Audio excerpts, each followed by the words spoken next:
The views expressed by our guests in the following video are solely the opinions of our guests and do not necessarily reflect the views and or opinions of the Ola 7 podcast show. Viewer discretion is advised.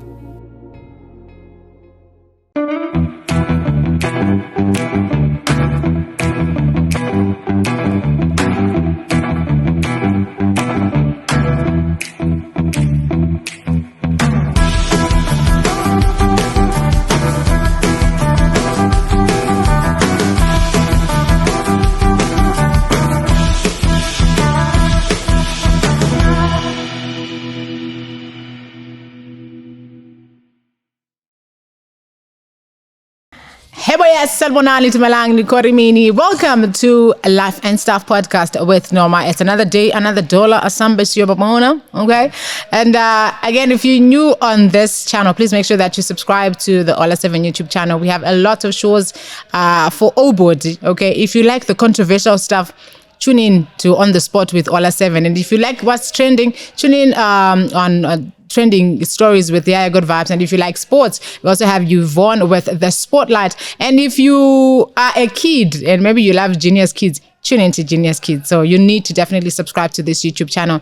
Otherwise, you know the norm. What we do here on Life and Stuff, we bring your favorite people and we try and have a conversation with them. It's story nyaya dziri proper. Atina kuti tiri kuti saka imi makazvarirwa kupi. No. That's what Mr. Madondo does. That's his superpower, okay? And today, I'm going to be in conversation with one of the most important people in the creative space of Zimbabwe. His name is Plot Mhako, a creative social entrepreneur, dance promoter, and arts journalist. He really does a lot of things. I feel like Nango kata, but he one day. Mr. Plot, we welcome you today. Thank you so much for tuning in. Thank you so much. It's an honor to be here. Do you know wakudzirwa kuona muri panoso? And I could say I've made it in this life. If I can have Plot on this set, I'm good to go. If I've been on Ola's platform, I've also made it. Right. You guys have been doing magic. You've disrupted the space in an amazing way. And to just see the growth is phenomenal. Now we see, Noma, we see the Spotlight, and I know there's so much that you guys are doing. And you see what I meant? He's a creative. So I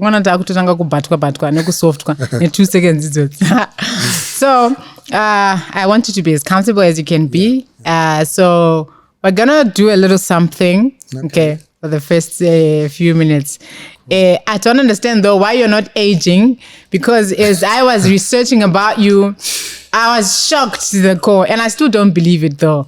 Yeah, so he showed me his ID. I'm not gonna show you, but I need to talk to your parents. That's the only proof that I need. But right, so I'm gonna give you lyrics because you love music so much. That means you know a lot of Zimbabwean music, right? True. So, but today we're just confirming how good you know your Zimbabwean music. Yeah. Right. So I'm gonna give you lyrics. Okay. Then you tell me the song and just sing it. Okay. Right? Just one line. It's not Amatuke, I'll remember. Oh, it's not Amatuke. It's not Amatuke, definitely. Okay. Right. The first one. Seven Zaine Simba Mwake Africa. Tasso. Sing it. You know what? I tried music. Yeah. It's not your thing. It's not your thing. Okay. Second, for those that don't know, Seven Zaine Simba Mwake Africa yo. Yes. The second one. I feel like you're gonna know all these songs now. I should have done something more. Taida itishidanana nekuyanana. Taida itishidanana nekuyanana. Those lyrics ring a bell. Is that? What's that? This makes me happy actually. Taida itishidanana nekuyanana. The song rings a bell. I think it's Decibel. Decibel. Yes. And then next one. Now this one is easy, obviously. Usati zvandawanikwa ine handichachena. Usati zvandawanikwa handichachena. Rudo imoto. That's Mashamon Mumwe. Yes, that's four brothers. Yeah. Okay. Yeah, the last two. Ngilahlekele mina. Love Mama Javana. No. There's Jay's. No. I'm lost. Ngilahlekele mina. Ngilahlekele mina. Senzenina. Wow, how would I miss that? I chose the part that won't be easy to tell. Yeah, I know. Right, then the last one. Yeah, this one is easy. Umoya wama waseko lapha. Love Mama Javana, the legend.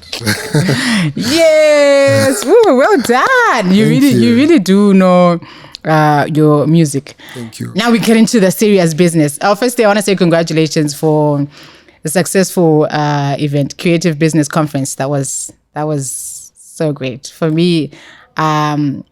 I loved everything that I learned from that space, and also being able to meet other gurus in the industry, networking, and all that. I hope you're doing another one very, very soon. No, we definitely. I was talking to my colleague, Mazani. We co-curated the event together. Oh, nice. But I don't think we have to wait too long until we announce the next date. So we're working on the next one. Yeah. Thanks for coming through. Thank you for having us. Right. My question though would be, I realized that the people that attended the event is people who kind of contributed to what the creative industry is now. There were not so many of the upcoming creative singers, content creators, and whatnot. What do you think would be the issue there? Or I think, that's just my opinion. I think they lack the hunger and the appetite for things that matter. If we had put a different subject, I tell you, and done different things that are possibly not very important to their career development, they would have shown up.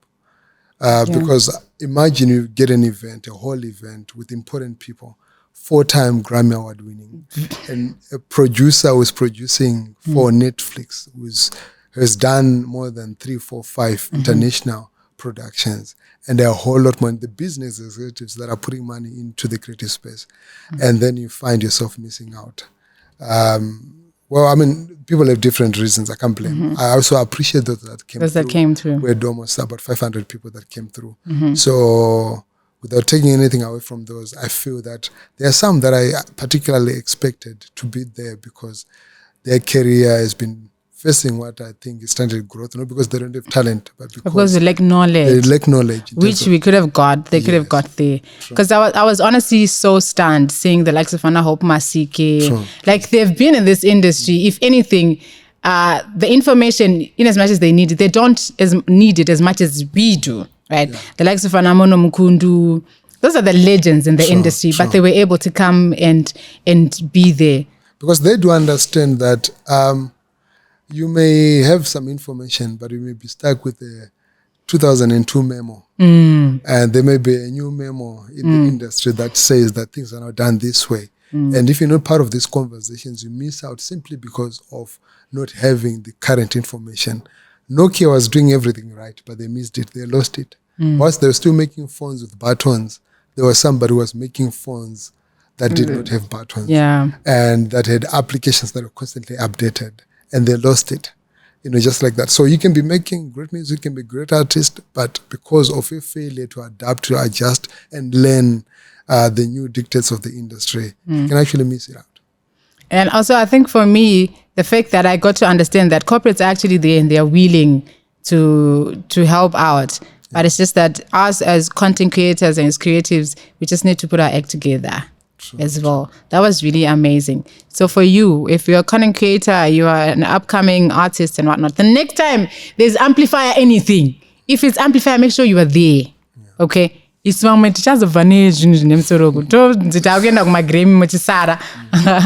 Anyway, now back to Plot Mhako.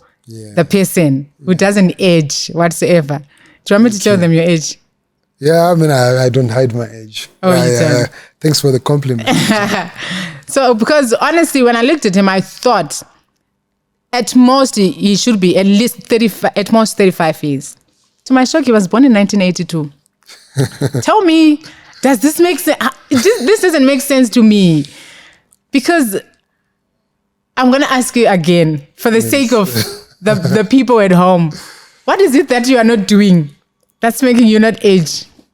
I think, just not You mind your business and drink water. Smoking and just minding your own business. And just... There's something you want to say, but you're saying, should I? Should I not? Yeah, no, I think I'll leave that or not. But yeah, no, I just try to take care of myself, but also it's more to do with lifestyle and the state of the mind, because I think we age more from inside our head. And the more you feed your mind, the more you stay fresh and young, even in terms of like just your physical appearance. Yeah, I hope I'm right, but that's what I believe. Oh, that's what you believe. As long as you believe it, that's what we're going to believe. Okay. So now let's talk about your family, where you were born, right? Growing up, did you have this, I want to be in the creative space, or it's something that you found out along the way as you were growing up? So I think growing up, I was just fascinated by radio and TV. So my siblings will remember that I was always breaking the TV down, because then I wanted to know what makes this TV bring all these images we're seeing. I don't know how many radio sets I also broke down because you wanted to understand. I was like, how does this work? So for me, what fed my imagination was just the fascination and the desire to understand how things were working behind the scenes. I loved a lot of TV. And by then, TV was still limited. Not everybody had a TV set. So we're one of the families in my neighborhood that had a TV set. Each ones we had a TV. Yes. Was it it was black and white? It was black and white with doors, wooden doors. So, but what that also meant was that by virtue of having a TV set, sometimes we'd allow neighbors to come through and watch, sit down through the window and watch. But not every time. Sometimes it was late. They wouldn't be able to watch. But it meant that at every point, you had to be able to tell your friends that didn't have a TV set what was happening on TV, or to be able to tell them what was being said on radio. So that made me a storyteller. I then would go to school early, 30 minutes before school starts, tell them what happened last night, on Falcon Crest. By then we're not allowed to watch that. Fall Guy. But you watched it anyway. I would sneak in and, but the other night, I would watch the Ezomgido, just tell them, my friends, what was happening. And I didn't know that in the process that was developing me into a storyteller. My father would bring in newspapers. I would read the newspapers. But I was always curious as to who wrote this story. And then I started seeing a lot of stories that I thought were not represented in the media space. And I wanted to be the one to actually tell those stories. So I then decided to study journalism when I completed my studies. I loved history in school, so I did it so well. I was very good with my history. And I'm still in touch with my history teacher. That's Once nice. in a while, I bump into her, Miss Nube. She was amazing. Now she works in the Ministry of Education. I think her, classes did so much to me, because she made me. Were you fall like in her love. favorite student? I was one of her favorite students. Yeah. And I really appreciated how she delivered history to me. And she made me love to tell stories. Even my literature, teacher there, Miss Mandoroma, she also did so much to me. And that made me appreciate, art. But I was surrounded by music. Oh, okay. My life had music as its soundtrack. So I had just a house away from where I stayed was Mr. Emmanuel Vori, who was the A&R manager for Grammar Records. And later on became the general manager. Nice. I just spoke to him like 2 weeks ago and told him that I want to have an interview with him. And I told him how I was. And he was shocked to realize that, because his daughter-in-law, who is Nicola, she's an amazing, vocalist, working with a lot of artists, and other people that are in the creative space that he knows, have spoken to him about me. About you. And then for him to hear that he's one person that also fed into what I became, he was really happy to hear that. So I'm going to meet him. And there was also a disco close by. There's this, I grew up in the era of the sound system era. So in my class, in primary school, I had a guy called Gumisai Munenga, and his brothers were having a disco. They had a disco. His other brother was General Oliver. The other brother was King Alfred. Oh. Yes. Yeah, so it's like a combination of that. Exactly. So I used to go to their house and hear them play records. And years later, they gave us access to some of the latest music that we'd listen to years later. So that alone helped shape me a lot. Going to school, I went to school in Glenora because I couldn't find a place in Glenview where I was, where I was living. So going to Glenora, I would pass through Simon Chimbetu's house. And would pass through Glenora hallway. He was rehearsing, and the times just waited there outside. And watch him through, the open spaces and just listen to what was going on. And that helped me a lot in wanting to become, an artist. Your upbringing was very fascinating. It was. Imagine seeing the Simon Chimbetu. That's so cool. So what are some of the dramas that you used to watch back then on TV that you still remember? Wow, Mukadota Parafini. Yes. Yeah, these were legends. I watched, I think, a lot of the dramas that were playing then. And these dramas, I think they raised us, a lot of us to a greater deal. We grew up seeing, Timina Bonzo, and Angoromani, and a lot of those. But yeah, I can actually. A lot of those amazing actors did a lot because nobody was speaking to us. Yes. Apart from nobody was TV. trying to convince us to watch them. We would watch them because they were good. They were good. Yes, we had one TV station, but that TV station, if you check in most families, was a family member. Because the TV, every furniture in the house was, positioned around the TV. Yes.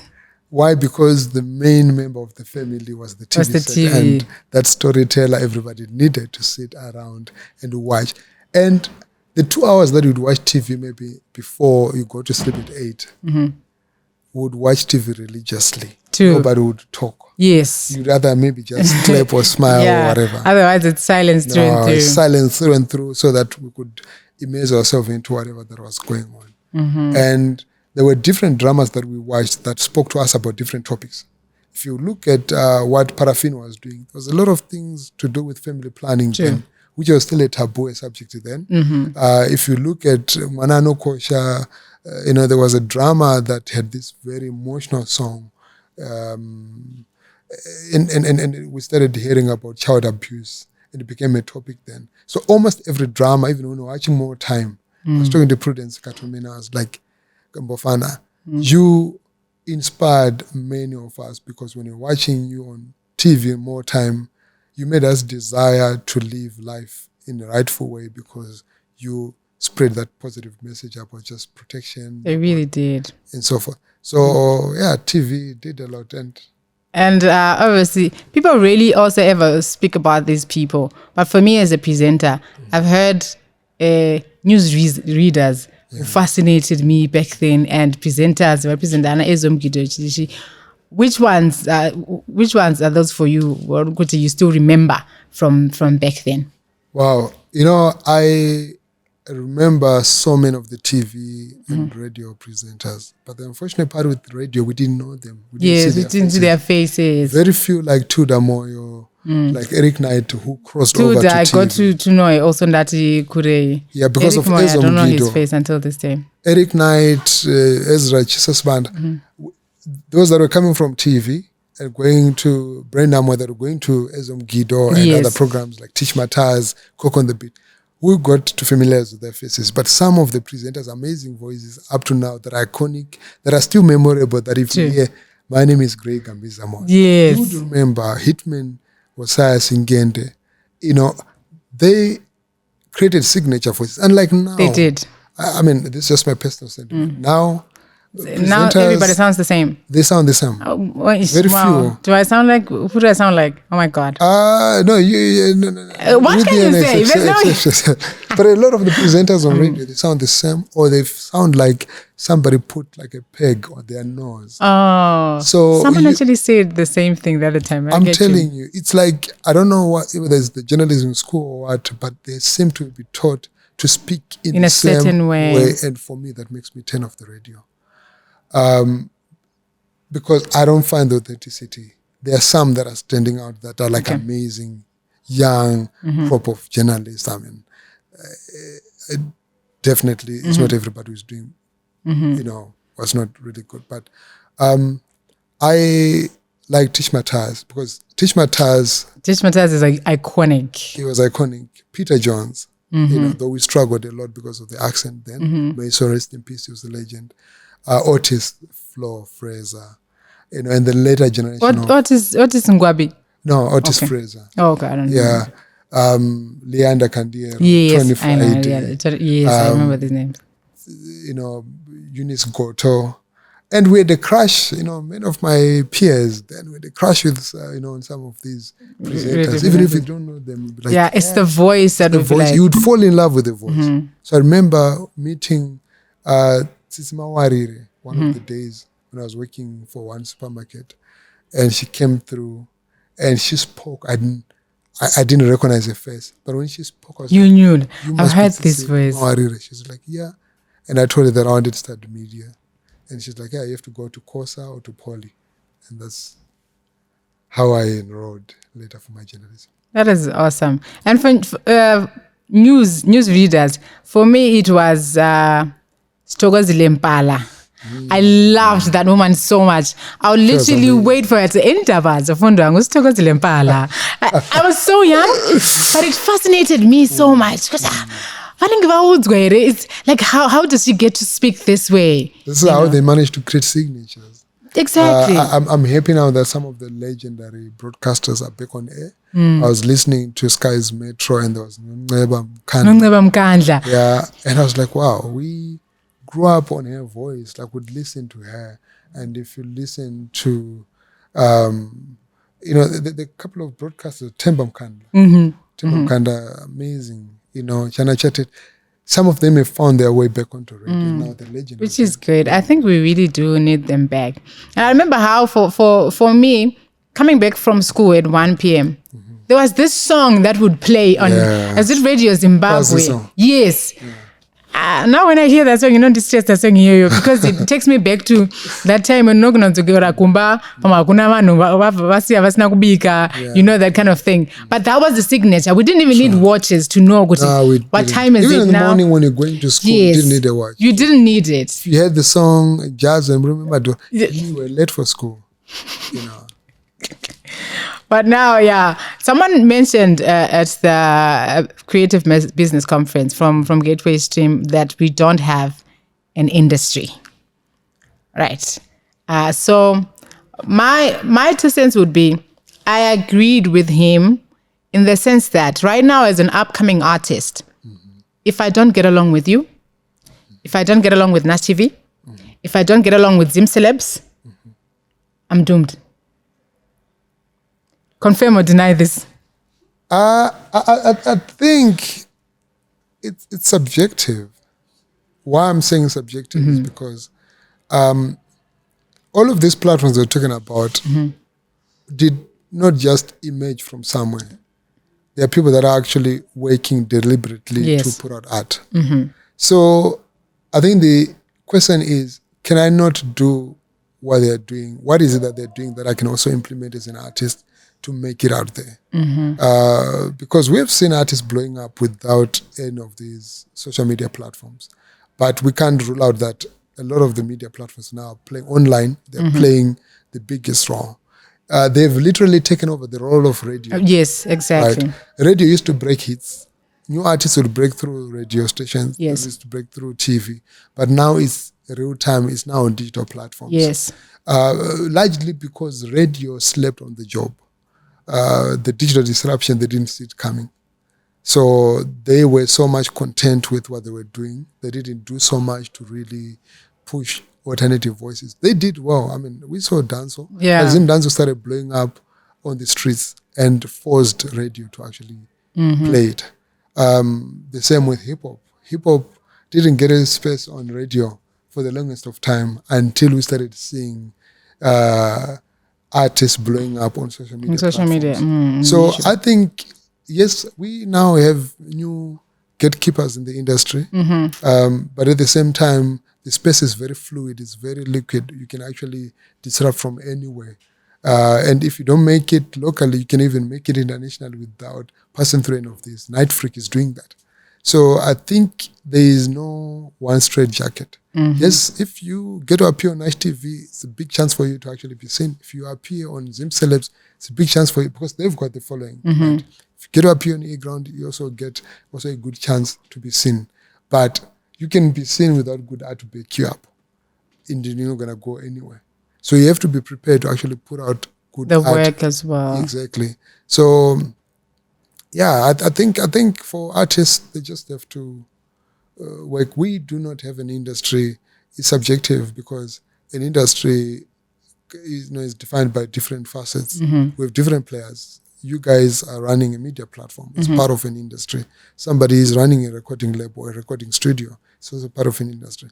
But what I would say is that we do not have a fully functional music industry that is commercial in the sense that a lot of the times we're just pursuing a hobby or we're doing music without following proper channels. So that makes it difficult for us to actually say how much money is this industry generating, how much in terms of an impact are we making, and how many lives are being transformed by this industry. But if you check, we've got artists getting booked, we've got artists popping up every year, we've got the new videographers that are now making videos, a lot of them self-taught.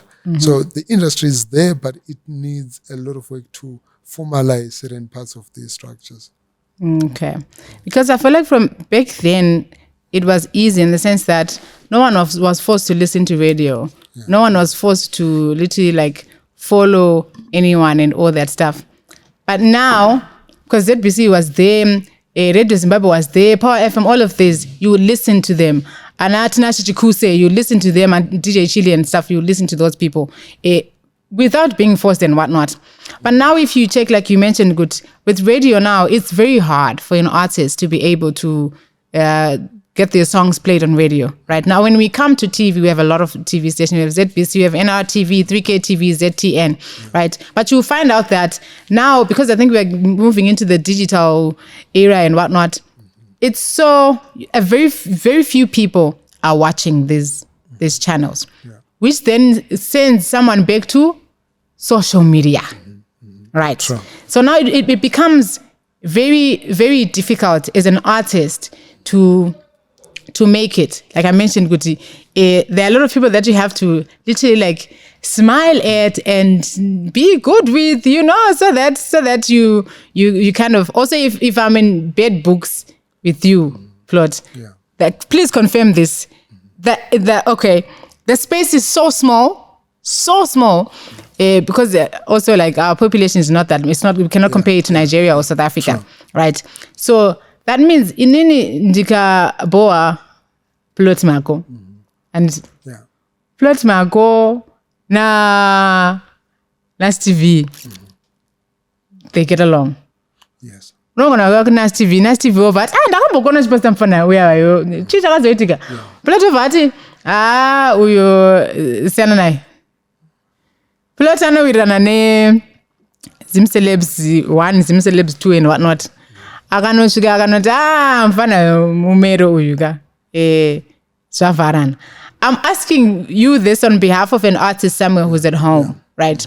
Guti, what's the best way for me to be able to put out my work out there and be heard? What kind of character are you looking for you to be able to work with me? I think I'll give you your answer from this perspective, or my way of operating. I've promoted artists that I've never spoken to. I've promoted artists that have never paid me a single cent.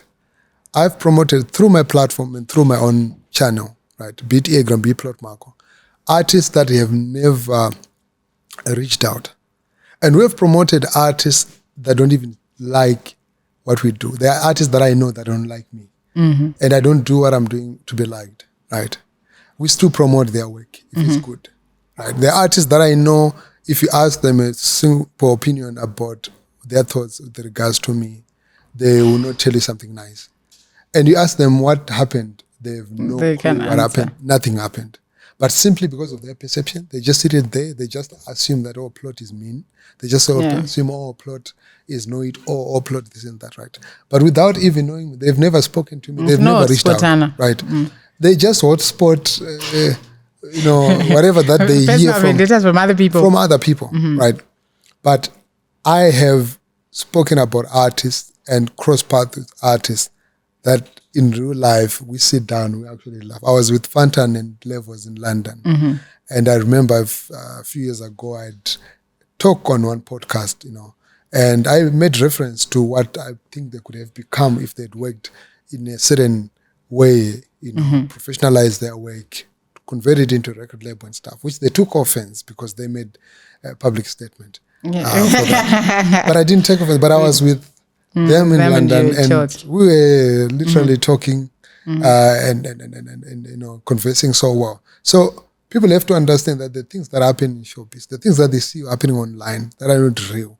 I may be running my own platform, but today you see me, I'm on Ola 7 platform. But the assumption from somebody is that, Plot doesn't get along with Ola 7. I may be running my own platform, but somebody may think, he doesn't get along with Nyce TV, right?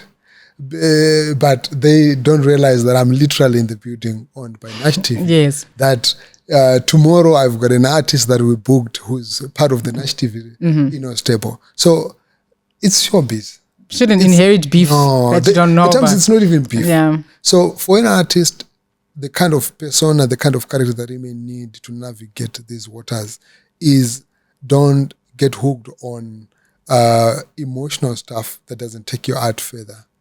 Just focus on your craft.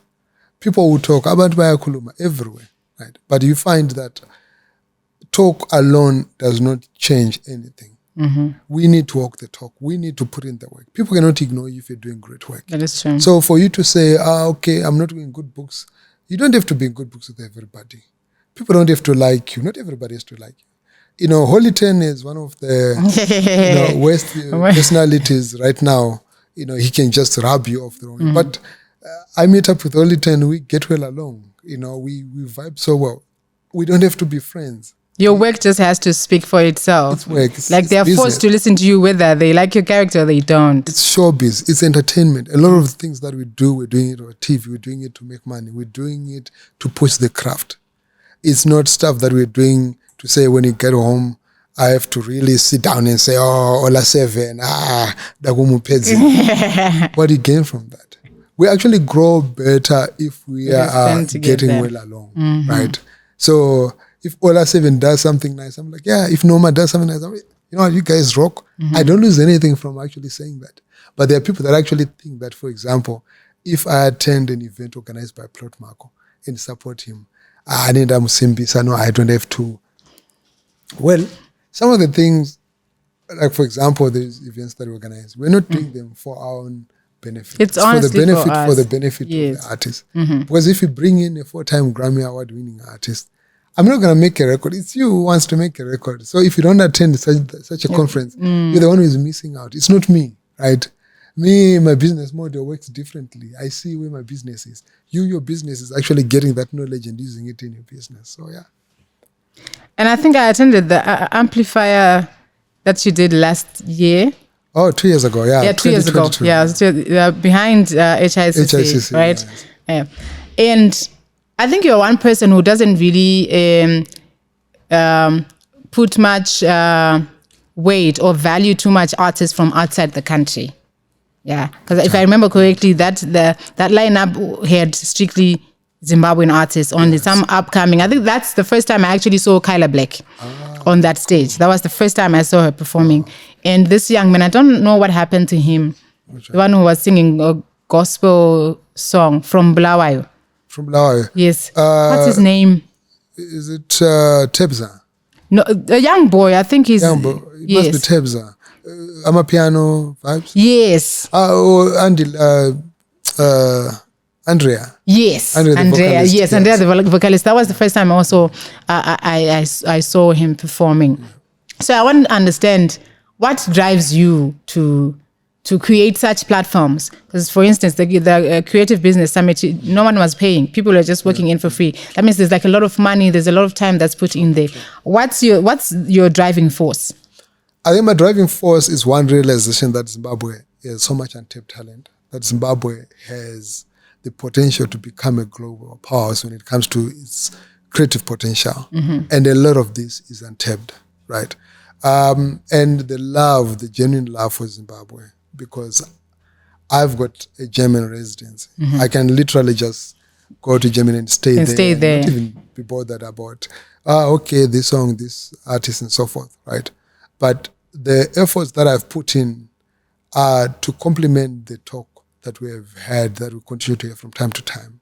So I believe that Zimbabwean art has to come first. This is why even if you look at the panelists at the recent Amplifier Creative Business Conference, we brought in Zimbabweans that are doing amazing things outside of the country. And Zimbabweans that are doing amazing things within the country. Because our breakthrough anywhere else in terms of our creative potential comes from us stepping into fellow Zimbabweans that understand our story, that resonate with what we desire as Zimbabweans, to see a Zimbabwe that thrives. Because we don't have another Zimbabwe. There's only one Zimbabwe. Sure. So if we do not make it work, nobody is going to make it work. If we always just complaining, people will see whatever that we reflect on from here is what the world out there and imagine about our country. But if you tell them that Zimbabwe is beautiful, if you give them the beautiful stuff, beautiful music, they're going to also imagine a beautiful Zimbabwe. So I have created so many platforms. That's my role in the industry. The media side, it's something that I love to do, but it's also one of the platforms that I've created that has helped a lot of artists also get a breakthrough. So from GB Lika, this is where I started off, 2007, working there, and then seeing artists that came through there with no performance experience whatsoever, performing for the first time. And growing to become something. Your Natty O's, your Pro Beats, your Jar Praisers, and a whole lot of other artists that came through there with no experience to perform and got a chance to perform for the first time. And moving on to Mafu International Festival of Dance, moving on to Kwenda Production, touring. I toured with Pro Beats 2015, 2014 in Europe. Several times we did amazing things. I toured with Hope Masik. I toured with a lot of artists. Some of these things, I rarely talk about them, but there is work that has been done through the years. And you look at Battle of the Year, doing breakdance with young artists, taking them across the world to different platforms in Cape Town, in France, and so forth.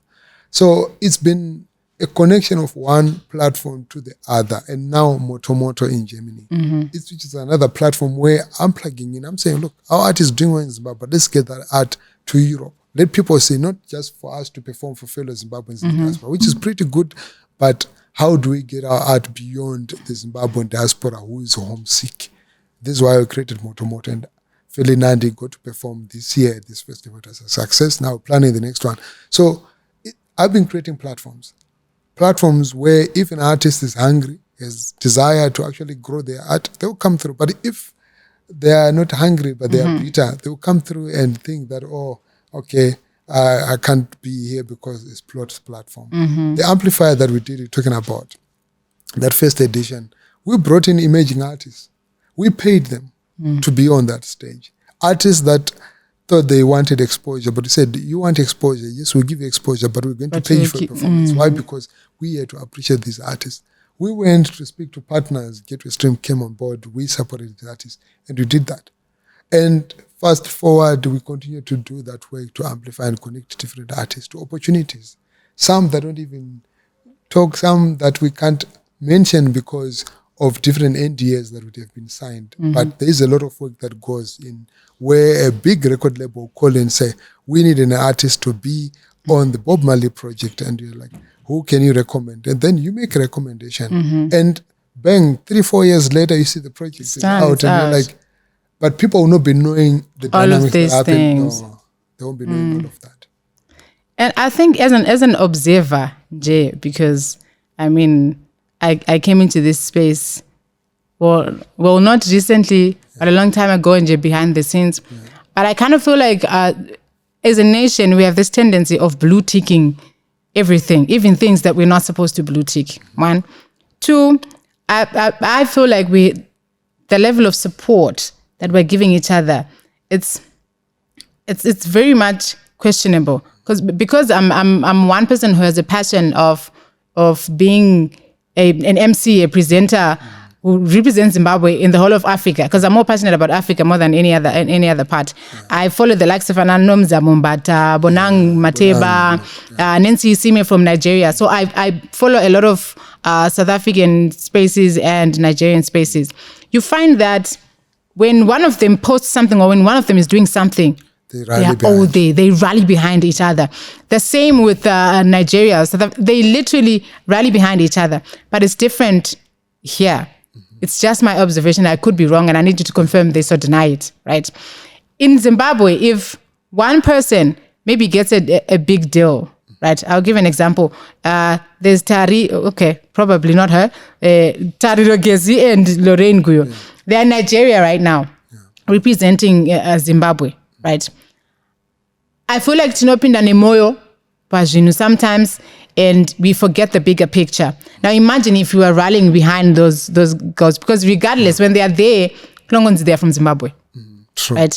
Whether they act right or they act wrong, they represent Zimbabwe. True. As long as you're outside of the border of Zimbabwe, you have a Zimbabwean passport, you have a Zimbabwean ID, you represent Zimbabwe.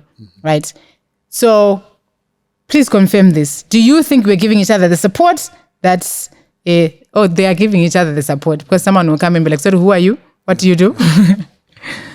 To a very smaller extent, people support each other. Mm-hmm. But to a greater extent, Zimbabweans, we've become a very toxic country.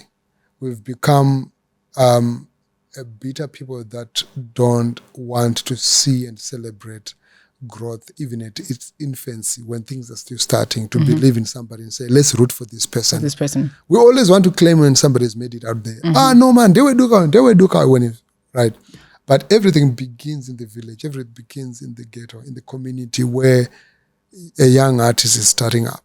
And we need to embrace a new culture of just loving ourselves religiously, to the extent that the outside person would say, why do people from Zimbabwe love themselves so much? Why do they love their food? Why do they love their fashion? Why do they love their music so much? This is what will make the outsiders start looking in. So the outsiders saw us loving Saint Flo so much that Virgin Music said, we want him on board. It was not because Saint Flo's music had been loved outside. Yes, people were starting to love it outside, but it was us embracing him and saying we love him. And rallied behind him and supported him. So this is what Nigerians did. Nigerians love their soup, they love their dressing, they love their everything about Nigeria. Their jollof rice. To the extent that even if they travel, they're looking for jollof rice, they're looking for restaurants that sell that.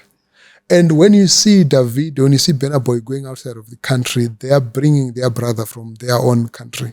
And you assume that they grow up with together. No, one is from Port Harcourt, one is from Lagos, one is from Abuja. But because they believe in growing up as a country by raising the next person, they support each other. So the support that we need in Zimbabwe is nothing magic. It's us just saying, you know what, making a Noma conscious can decision. make it well, and I don't lose anything. If Ola 7 does well, it doesn't take away the shine from Plot Mhako. Right? If Nyce TV does well, it doesn't take away the spotlight from Denny J. But the thought, the mindset that we have here is that if one person has to do well, the other person has to be down.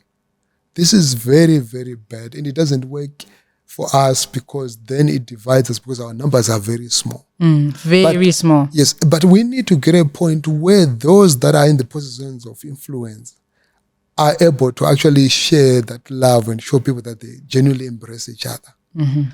Winky D and Ja Presa can still sell records amazingly well without maintaining their fans maintaining this, or I'm pro Ja Presa, I'm pro Winky D.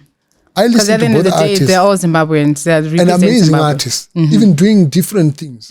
One is doing traditional music, a bit of pop. One is doing dancehall, and we can embrace and love them. so well without dividing anyone else. It's petty, it's very myopic, it's very, I don't know how to describe it. For somebody to think that, if somebody talks and says, Ja Praiser has got the biggest streaming numbers online, you're dissing Winkidi.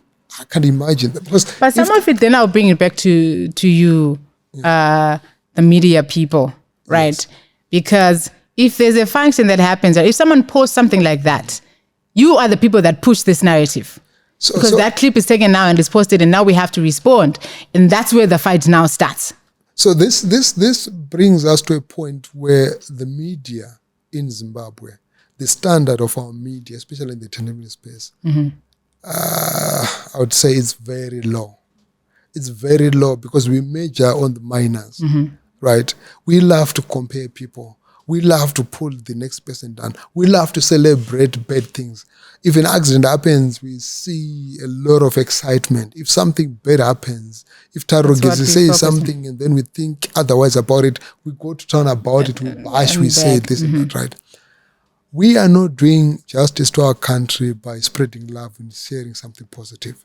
So this is why, if you look at Airground, we've made it deliberate that certain things we do not touch if they are divisive, if they are bringing, they're causing damage or hurt to somebody else. We have to be deliberate about it.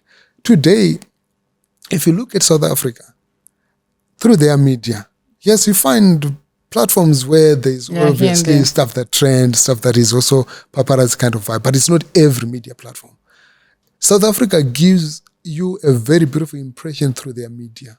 But if you go on the streets, you'll be shocked that the reality can be different because there is crime on the streets, right? In a lot of places. There is stuff that happens in South Africa. Just right now, something could be happening here, but they don't measure on that. They don't. They measure on their Amapiano. And South Africans will stand together at any platform. Whether their person is doing nonsense or not, they will stand with that person. Then probably they will sue the person later. Exactly. But they really stand together like that. And they believe in themselves to the extent that nobody's better than a South African, which is a beautiful attitude. Yes, it is. Which is something that we do not have because for a Zimbabwean, the thought is that I have to hate the next person for me to get their attention. And to make it out there, I have to say something bad. Tell you what, we could be having 10, 15 Zim dancehall artists actually doing well at the same time. And listening to all of them at the same time. And listening to all of them. Yes, competition happens. You find competition, it's normal also to find people competing and so forth. But I'll tell you, there was a time when we had James Chimombe, John Chibadura, Oliver Mtokozi, Thomas Mapfumo, all making it musically. And yes, in some circles you'd find this one doesn't go along with this one, but our music industry was thriving. Was very strong. Today we can literally have artists standing on the same stage and say, if it's something to do with Zimbabwe, we'll jealously guard it. We'll promise. In Zambia, they have Zambia Kuchalo, which is Zambia to the world, and everybody believes in that. In South Africa, they have something that rallies them behind. So this is something that's also missing for Zimbabwe, something that rallies us behind and say, look, we're not going to think with a political mind. We're not going to think with the division in terms of our race or division in terms of our religion, but we're going to think Zimbabwe first. And if Zimbabwe rises, I tell you, there's nothing that beats national pride. Go out there, and if somebody asks you, where are you from? And you tell them from Zimbabwe, and they're like, oh, wow, Zimbabwe, Vic Falls. You smile. I've never been to Victoria Falls, which is a pity. But every time that somebody I meet outside of Zimbabwe, that's the one thing that they remember. Like, yes. If they say Great Zimbabwe, I'm saying yes. If they say Oliver Mtukuz, I'm saying yes. We need to create a lot of those musical and creative geniuses that people celebrate out there, that when you talk about Zimbabwe, they don't think of misery because we are happy people. We are really happy people. And again, I'm going to bring this again to you, the media people, right? I feel like there's selective content that's posted, right? For example, last year my heart was so broken when the girls of cricket, they were doing so well. They were doing exceptionally well. But little to nothing was posted about them, right? But they were doing so well. This is like at a world stage, where it's the females, but they're really doing so well. No one really posted much about them. Now, there's a play, Yada Nai Gurira, right? Yes. Danai Gurira is really doing so well in Hollywood and whatnot. She's our person. And she's also trying to uplift us Zimbabweans. Yes. But people are blue ticking it. Like, how many platforms have we spoken about? We had Tongai Chirisa recently. We also had a film. Amazing. That's our person, right? But how many platforms actually posted about it and spoke about it? I think it comes back to our appetite. We want stuff that trends. So if we feel that this content is not going to make me trend, we're not going to touch on it, right? So, and also our media, a lot of the media platforms now are in the hands of people that have no journalistic training. Because some of these things apply. There's a moment, you can blog, you can have numbers, but the journalistic skill then helps you say, look, you know what? You need to also observe ABC ethics. And I think we need to look ourselves in the mirror once. We need to just pause as a country once and just say, if somebody talks about Zimbabwe, am I going to be proud? To be proud. And if somebody asks me about Zimbabwe, what is it? What will I say? Can tell you Zimbabwe without you saying Zimbabwe. There are so many things that can tell you South Africa without mentioning South Africa. If you play Amapiano today, you don't even need to tell somebody in South Africa. If you play Afrobeat today, you don't need anybody to tell you that this Nigeria. Is. Or if you play reggae, you don't even need to tell anyone that this is. But in Zimbabwe, even Tanzania, they have their own bongo flavor that you can tell. Amazing. So here we've got our Mbira, which we shun. We've got a lot of amazing narratives, which we don't really look at. But we want to celebrate what's out there. We want to see Noma in Hollywood for us to start celebrating it. But then you don't want to be with me in the process of me getting there, the hassle that comes with it. So it's more to do now with us, possibly the people that are gatekeeping, that are shaping the industry, that are at the top there, right?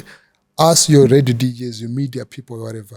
The amount of corruption that you find in this industry is terrible. It's shocking, right? To the extent that even a good story will go unnoticed simply because somebody is not paid, right? If we get to a point where we say, look, a good story is a good story, whether we've been paid or not, we need to talk about it. If Sakile is doing well at the Miss Universe, we need to talk about it. Imagine how many times people had to be begged for that to happen. So it's. I remember when Shasha got nominated for the BET Awards, and I was one of the people that made noise about Shasha and rooted for her to win, right?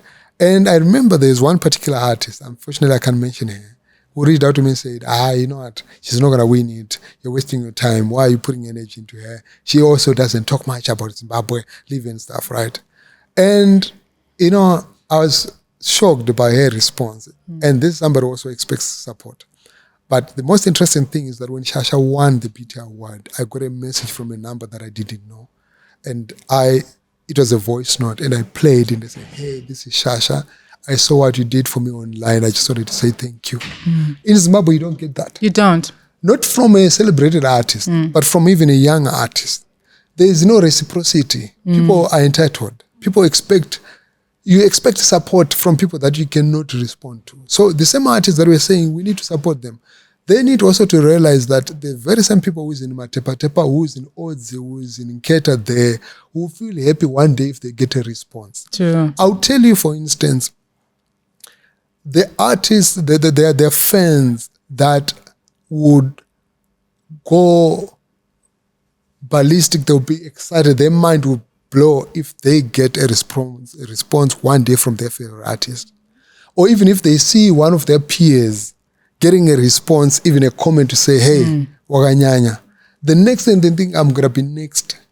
But at times we start putting barriers. The Olive Mtukuz didn't have bouncers, but now we've got people that don't have bouncers all over, and they've got managers that act as if they are the actual artist. So if our journalists and our media personalities stop competing with artists, where they also want to be celebrities, they want to be influencers, they want to be there, they want to get the same gig as the artist is getting, they will see the value to actually promote the artist. If I do something fun, it's easy for me to find my way on every media platform. But if I do something good, it's easy for Zimbabweans to just look sideways. So we need to shift our culture. We need to change our culture. Very deliberate, intentional. If you listen to what the Nigerians do. They are very intentional about every word that they put into their music. It's something that we need to do. Very intentional about what goes into their fashion, what goes into their dance, into everything. If you see South Africans dance, they ooze with pride. And we need to do that. And if you look at our media today, man, I can't listen to radio because they are talking constantly. And what we're talking about is umjolo. It's as if we've got a national love crisis, right? Yes, it's interesting. People want to hear and so forth. But imagine if we shift just a percentage of that energy into promoting our own creative arts. The bulk of the time on radio, we're playing music. Why don't we improve and give space to a lot more voices? Why won't it be a great thing if you've got 10 jar praisers, if you've got 10 Winkities? We can't be stuck on 2 artists for 20 years, where if a show does not have Winkity and does not have jar praiser, we cannot fill up, we cannot. So for that to change, to see you Nasibos, you Mary Annibals, to see all other amazing artists filling up and also doing so well, it's also the energy that we are going to pass, but also the artists have to reciprocate that energy that when they are supported, they don't start feeling like, I've made it. They don't want to talk to people. They're too important. I have artists that I can't even reach out to, Which reminds me of this at Culture 260 Festival. There's this guy from SA. I think he was part of Mtunzi's team. His name is Mngobi. So he said to me, Zimbabwean artists avataurike navo. Like, I don't know. I tried, but you can feel good. These are very important people. You can't even be close to them, So you have worked with Zimbabwean artists, right? Yes. You have experienced all of them, mostly from the time they were coming up and now when they are at a stage where now everybody's listening to them. Do you concur to that? I concur to that. The artists that they just had one hit. And today you even try to DM them, you try to talk to them, you see them in public, they don't even greet you, right? But the artists that have made it for so much globally that today you reach out to them, they speak to you. So that attitude, that ego, I don't know who told them that feeling important and feeling like you don't talk to people who give you value. They've been lied to. I've had the chance to speak to some of big international artists. I speak to Mojo from Morgan Heritage on my phone, like we call. I've spoken to Turbulence. I speak to Stoneboy, right? I've spoken to Jackie. I've spoken to Tenny, right? I've been in the same space and spoken to Dave Chappelle, right? I've spoken to LL Cool J. I've been to some of the spaces where artists yearn to be, some of these, especially maybe hip-hop artists. But the very same hip-hop artists, you just try to have a conversation with them. I'm not saying I'm important. Even another person, they treat them as if they don't matter. But these are the very same people that are listening to their music, that are hyping them, that are promoting them. They're too important to even put a like, to retweet, to support, to say, comment, to respond to your comment. To respond to anything. But say anything that they feel is negative about them, and you see they'll go to town, they'll even do a live video about you. So that sense of importance, I've seen people that have got bouncers, and I'm like, who attacked you? Who would do anything to you? Are you a politician? Even politicians are moving around scot-free. But you think you're too important that you don't have to. Whoever lied to them that you have to put in this layer. And you see that layer is not even very professional. They're not even business with. It's people that just want to give you a sense of, we want to rub your ego. So they've got people that massage their ego time to time. And the most interesting thing is that one day when you wake up and then the reality speaks to you and say you're no longer in that position, they struggle. They struggle to adjust. Some of them, they struggle to even live a normal life because they used to be there. Now their world is now there. So I think the best thing is just to be humble. Just speak to everybody. Talk to people. Speak to people with respect, like what Tuku did, like what Nyce did. Nyce is one of the most important artists in Zimbabwe, but he speaks to people. And in Kadoma, at Kadoma Music Festival, he sent his manager because he had seen me and he said, I want to speak to Plot. I was shocked. Up to now, I'm like, I didn't know this guy actually follows me. Right? So it's important for an artist, for anyone to remain humble. You lose nothing by being humble. Keep learning. Connect with people. Everybody matters. The other person that you may be looking down upon may be important to just fix your tire for you to get to where you want. Right? Maybe the next person may be important to just make your food. That person in that food outlet matters. It doesn't matter that they're behind the counter. I used to work at TM. This was my first job. And what that job did to me was that it gave me a connection to the artist that became my first line of creatives that I worked with at the first event. How? Galaxy Studio, which was owned by Delani Makalima, right, was just right across at Amagolis Plus, and I was working at TMR Street. So your Rocky, your Mafrik, your Leonard Mafumos, they were coming to buy lunch, and I tried to have conversations with them. This is year 2002. And by the time 2007, I decided to do my first project. The first people that I spoke to were those people because I had their contacts. I'd spoken to them. I'd served them so well. And I was like, I remember I was the person who was making fries for you in that outlet. So, and up to the date, the likes of Pauline, the likes of Rocky, the likes of Leonard Mafumo, Chaki, Aisha, Cheknos, there are people, and Cindy Mnyam, there are people that were there when Jibilika started. They laid the foundation. It wasn't me. Nobody knew me. And years later, there are still people that are there to lay blocks for where I'm going. I'm not making anything on my own. This story, this journey is not a personal journey. It's a collective journey. So whatever success we make is not for any one person to claim. I did not make myself. There are people that contributed where I am. Even journalists and artists and fans and people that paid hard-earned money to actually come through to events that I organize. And whatever we're doing right now is just to say, I have been around the world. I've been to this day. I've been to Europe. I'm bringing a bit of that knowledge back home because I know there's an artist who's there in Kwekwe who possibly has not had a chance. True. This is why at some point I drive around with my team to speak to artists and give an opportunity to artists that have no chance to actually get on a combi and know where Grenade Side is for them to be able to access platforms. Now I'm going to ask you this because you also do a lot of events, right?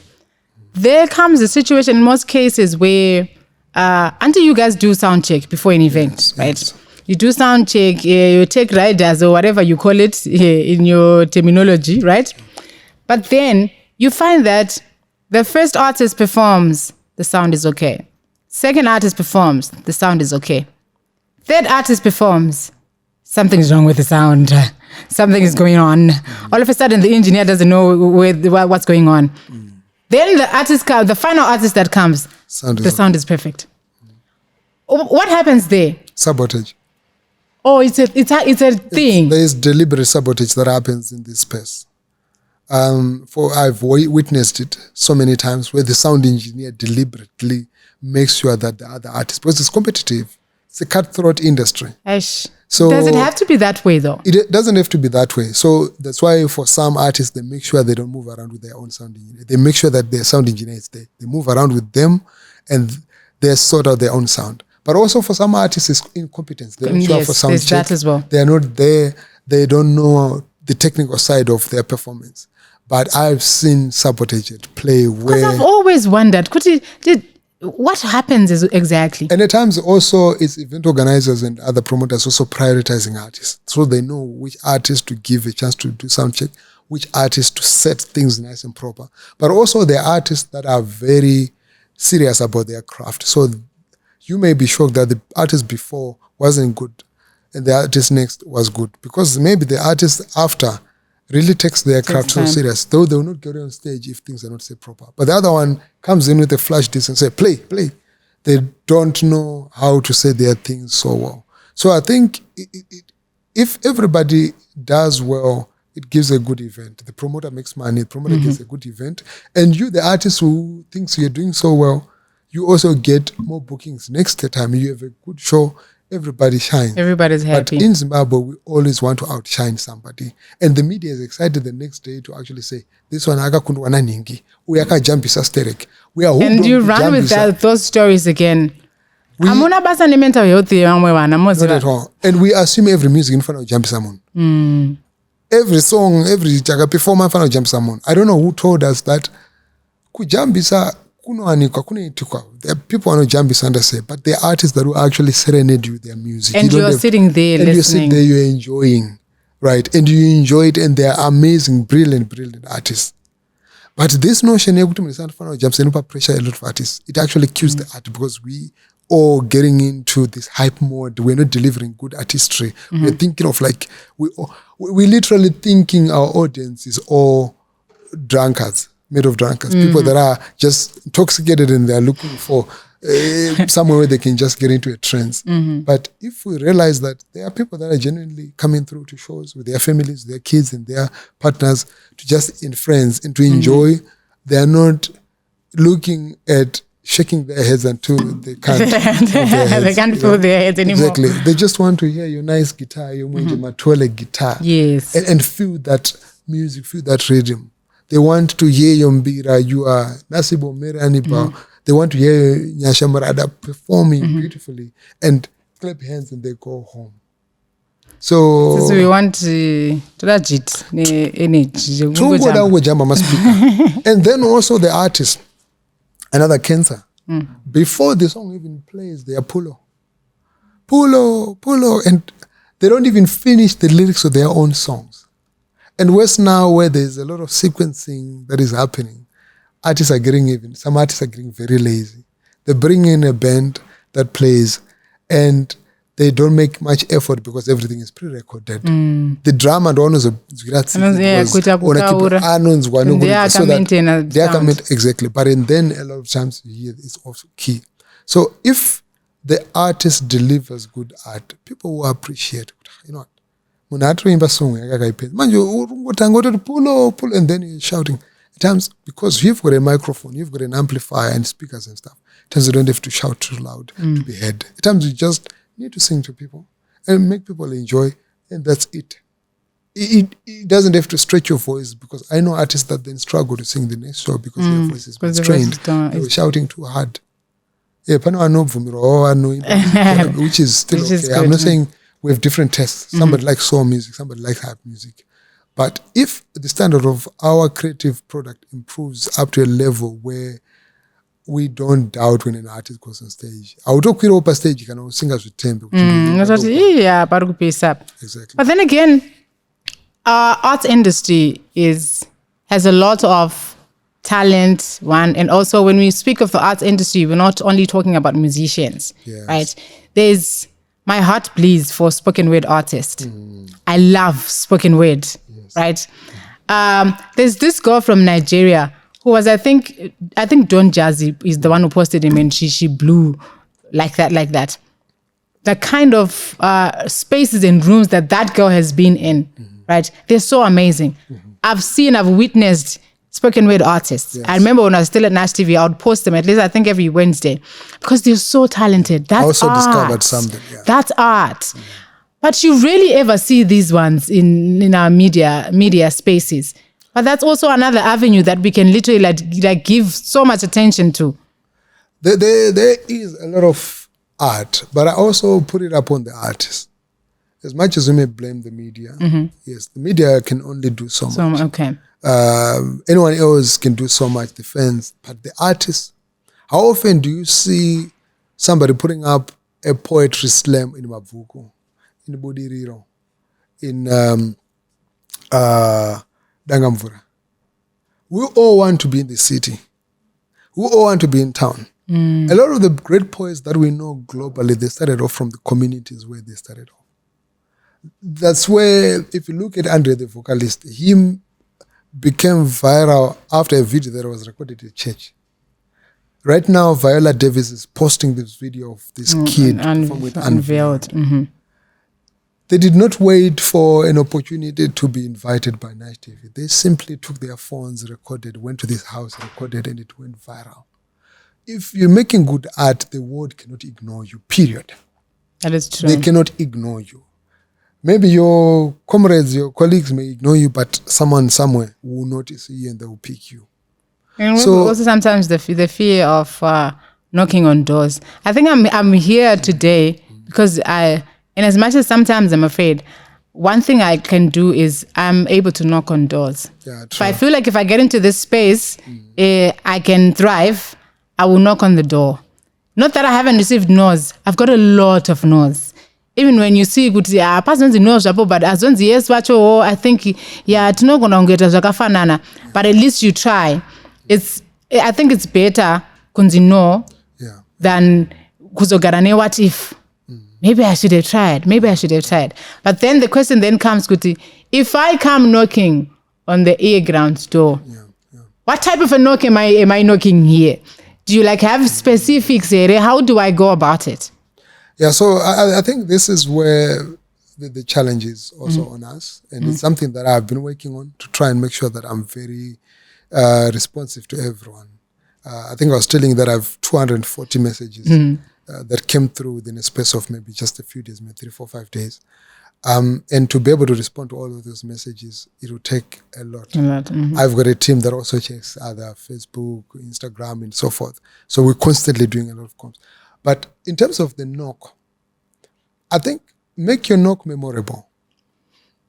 Because we all knock possibly the same way. We can knock the same way, and that may not turn heads. Yes. There is a way you can actually knock that will get people to notice you. If you think that maybe you've knocked the loudest, maybe knock the very quiet, make it quiet knock. That will irritate people, and people would say, who's making that kind of fun? Who knocks like that? Very light, and so and then you tell hey, do you call but do you say energy? Because say energy, right? Or maybe if it means putting on a mask, if it means putting on an outfit, if it means being very colorful on the day for you to actually be known, people will remember you for something that's outstanding. So we have to, because there's so much competition, there's so much talent out there, we have to do something extraordinary at times to get ourselves noticed. So what I did for myself to get noticed, I had to knock, because I realized I had a story to tell. I wanted people to hear what I wanted to say. I started blogging on my own platform. I was blogging on my platform and saying, ending with the hashtag, the plot thickens. And I moved that to keep your ear on the ground, because there will be something that's brewing until that ear on the ground became ear ground. Right? Until I realized, okay, cool, if somebody doesn't want to tell my story, I'm going to tell my own story. Right? If no other media platform is going to report what I want to talk about in my event, my project, I'm going to write it on my own platform. Right. So, and I think pretty much that's what we also saw with Nyce TV. They were doing shows, and they were promoting artists that were independent artists. And we started watching that. And afterwards, we started seeing. They promoted us. Now you know there's Noma presenter, because Nyce TV gave me a platform. But you did not stop there. You did not say, oh, now I'm no longer at Nyce TV, I'm not going to. Right. And if it were someone who thinks that there is beef in the industry and the beef in the industry works, you would not be in this space, because they will be like, this is why I used to work, but hey, now I'm coming back and jacket. I'm not working. People have a tendency to overblow things and think that whatever that they see in showbiz, everything, you have to take it to heart. So I think, to answer your question, if you're knocking on the ear-ground door, just bring something different, something unique. We'll notice you. It'll be easy. And if we are not noticing you, right, keep shining your light. And don't be bitter because Egon didn't notice you. Maybe Nyce TV will notice you. Maybe Zim Celebs will notice you, right? And if you see all of these platforms, we get along, Yes. We get along. That's one thing that people also really people don't realize. I'm on the phone with stuff. Hey, bro, what do you think about this and stuff? And that's how the industry goes. But for the lay artists, right? They'll think, okay. Or the layman on the street, they'll think, okay, if I've been on ZFM, I can't be seen on Star FM. Today you see me tweet and say, I don't like this particular program on Star FM. It's not sounding good all the time. They could do better. The next day you see me there sitting down with the IRT talking about this and that. Why? Because we are not enemies. Yes. We are in the industry. We meet each other. Today I'm promoting, the next day. And an opinion is just that. It's just that. It doesn't go beyond just an opinion. It's just that. But for somebody, they will take what is meaningful and they'll make sense out of it, and they will upscale there. And when somebody hears Plot say things, it doesn't mean that it's perfect. The things that I've said that are wrong. There are times when I've actually predicted something and the next day you're like, oh no, this is not it. I've missed it there. Right? I was wrong. I thought this artist was going to make it. I thought, maybe this artist is not going fine. The next day you're like, this art is actually blowing, and you have no choice but to actually go to the same Ngwere and say, Ngwere, mdara, munupisa. You know, whether you like the art or not, if people are resonating to it, support it. Oh, this we could literally speak for like 3 hours, because I specifically wanted you here for the sake of upcoming creators, you know, and people that are in this media space who have questions that may not have access. I literally stand here as a voice to the voiceless, hoping that a lot of people are going to be helped by this. It wasn't about you. So if they want to know about you, my brother Ola will do the thing. Okay, cool. Yeah, I will do that. But thank you so much for coming through. So before you go, obviously, I want to know, what are you working on? What are we supposed to look out for? Because I know when you have something, it's very important. It's good for me and my career. So when is the next Amplifier Creative Business coming, and the other projects? I'm constantly cooking. So I am easily bored. I don't want to be working on one thing. So as I'm working on one thing, I'm already developing the next. Amplifier took years of just creating and developing and perfecting, talking back and forth. So right now we're working on Moto Festival, which is happening 19 July in Cologne, Germany. And am I going to be invited? We're inviting you. Please to say it in the camera so that July comes, I won't be there. So we're inviting Noma. I hope the manager is listening. It would be nice to actually have Noma as our host, as our MC there. Jehovah Mukuru. Let's make it happen. Yeah, so we're doing the Moto Festival in Germany. This year with fairly, and we made a call. 167 artists and bands applied. Wow. So it's been a nightmare, because out of those, majority are amazing artists. We're working also on the craft festival, Chibilika, Say What.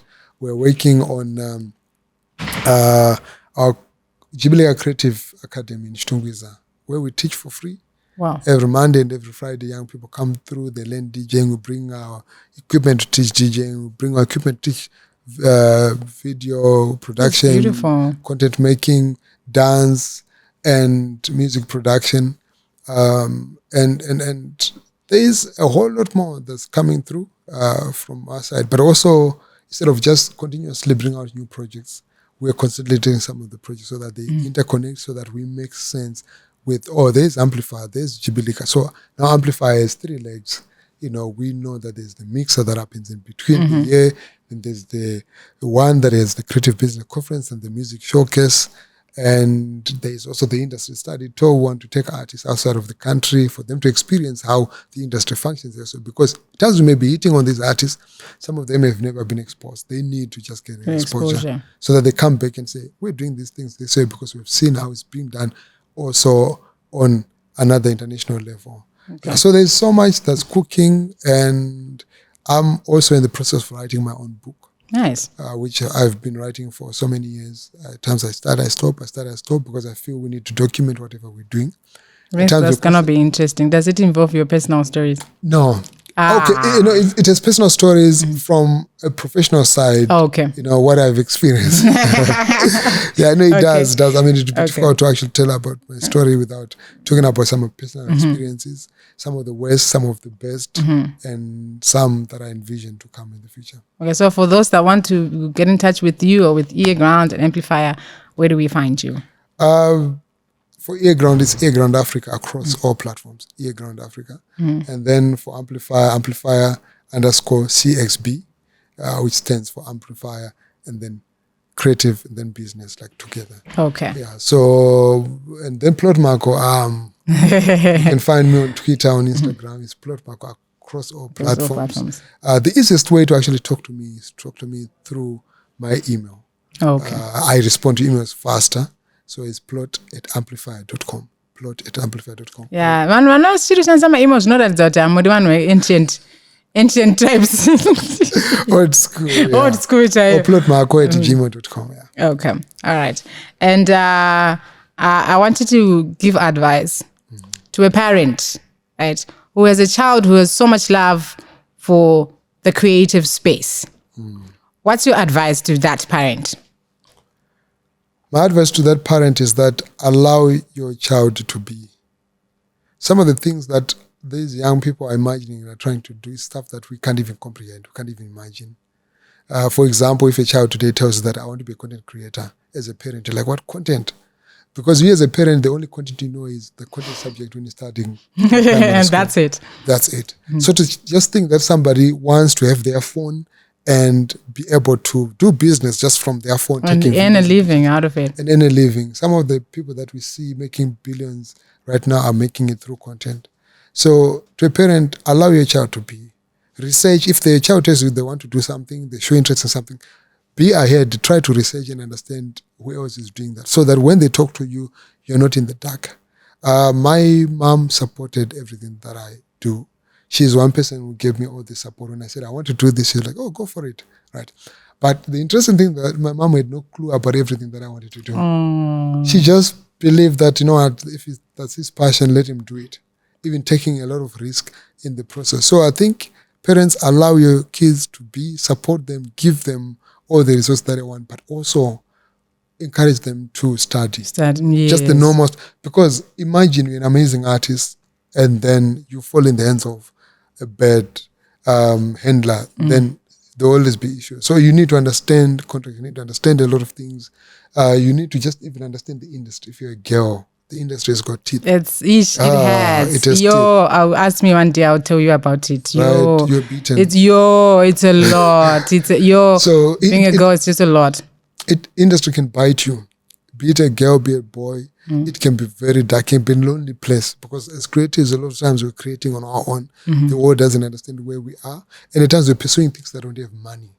So the things that we're doing, we may not be seeing where the money is. So if a parent comes to you and says, okay, if you do, allow you to do this, where's the money? In 5 years, where's going to be the money?